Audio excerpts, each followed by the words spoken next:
Nanti boleh disambung kalau ada yang tambahan. Baik, Prof. Bismillahirrahmanirrahim. Assalamualaikum warahmatullahi wabarakatuh. Pada senior, saya kira di sini lengkap forumnya. Assalamualaikum. Kita halal bihalal, dari unsur pemerintahan ada Pak Wabub, dari DPR RI ada 2 orang, bahkan ada Pak Rudi Mbojo juga selain Pak Johan, sama-sama di Komisi 4. Dapil kita, profesor-profesor dan akademisi juga banyak. Saya kembali mau untuk berbicara ke depan ya, tentu. Ini Buta Anda ini dari peta jalan. mana, Ustadz Suryo, Mas Suryo? Saya dari Jakarta, Prof. Oh, masih Belum di bisa pulang masih. sampai hari ini. Oh iya, oke, silakan. Eh, Melanjutkan Prof bilang untuk membaca ke depan, tentu buta peta jalan ke depan jika salah cara kita memaknai startingnya. Dari mana kita memulai starting, maka akan jelas peta jalan ke depannya. Dan starting kita tadi sudah diingatkan secara baik oleh Dewa Masmawa, Sultan Muhammad Khairuddin IV. Beliau sebagai simbolisasi dari marwah dan martabat tahu dan tanah samawa, beliau mengingatkan kepada kita semua bahwa ada rel berpikir tahu samawa yang harus tetap berpegang kepada syariat, bersendi sara bersendi kitabullah. Itu bagi kita orang Sumbawa tidak boleh jauh dari itu. Sultan tadi mengingatkan bahwa kita kembalikan dulu bahwa ini adalah kerwa Allah Ta'ala. Kalau kita memahami kerwa Allah Ta'ala itu, maka saya kira jelas positioning kita di dalam melihat COVID. Karena bagi saya, beranjak dari apa yang dikatakan oleh Sultan kita, beliau kembalikan dulu kepada agama itu, karena negara dalam situasi ini irrelevan. Negara tak relevan. Negara tidak punya dealing dengan individu. Negara tidak bisa dealing dengan pribadi manusia. Negara hanya bisa dealing dengan struktur.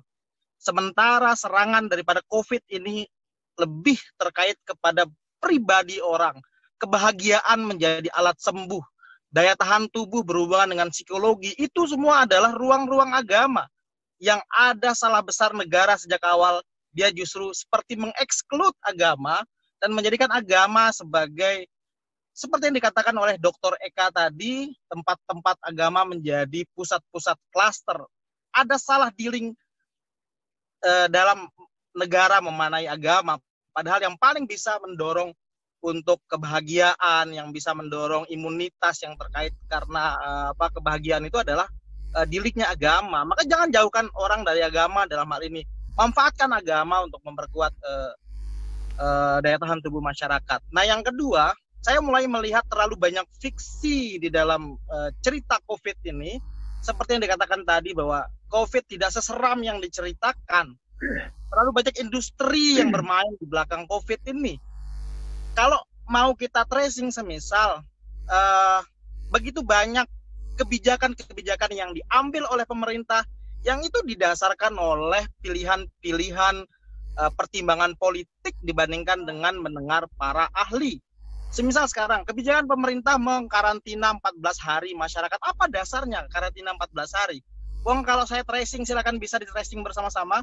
Pasien nomor 37 nasional yang positif di bulan Maret tanggal 28 sampai hari ini sudah tanggal 2 Juni, itu belum ada kabar meninggal dan belum ada kabar sembuh. Artinya lebih dari 14 hari virus itu bisa berkembang di dalam tubuh. Awalnya kan dikatakan kebijakan pemerintah diambil karantina 14 hari karena dalam waktu 14 hari jika inangnya manusianya tidak mati, maka virusnya akan mati dengan sendirinya.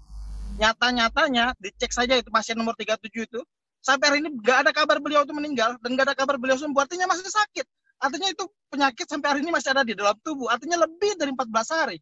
Lalu apa hubungannya dengan kebijakan 14 hari orang sudah dilepas setelah 14 hari, artinya sudah pada menjadi carrier semua itu. Yang kedua adalah menarik sekali di Sumbawa, kita bersyukur pemerintah Sumbawa mendukung keberadaan pusat-pusat riset ya.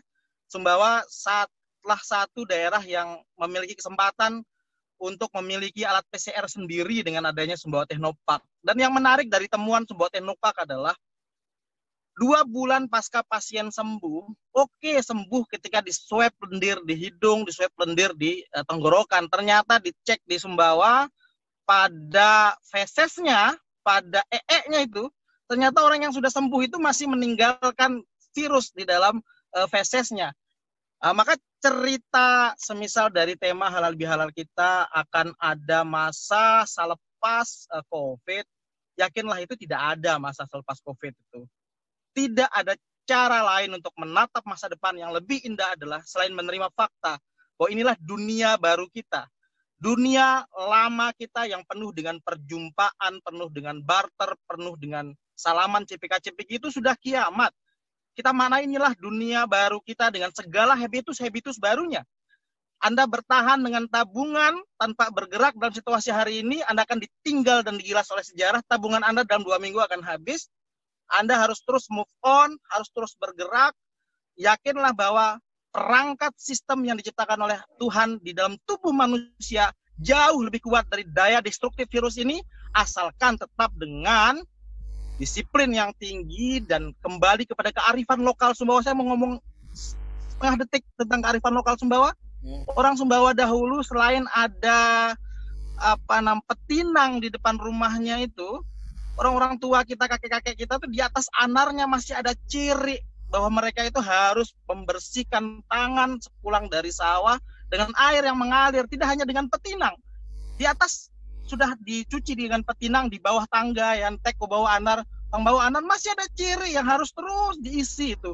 Kita kembali ke arifan itu, seperti kata Pak Suhupti bahwa Sumbawa punya cukup kearifan lokal untuk bertahan menghadapi virus ini, dan kita harus terus hidup dengan kedisiplinan yang tinggi. Saya kira itu. Terima kasih. Iya. Bong petinang, bong. Luar biasa. Bong Bong petinang ciri. Sila nomor 2, Ustadz Faisal Salim.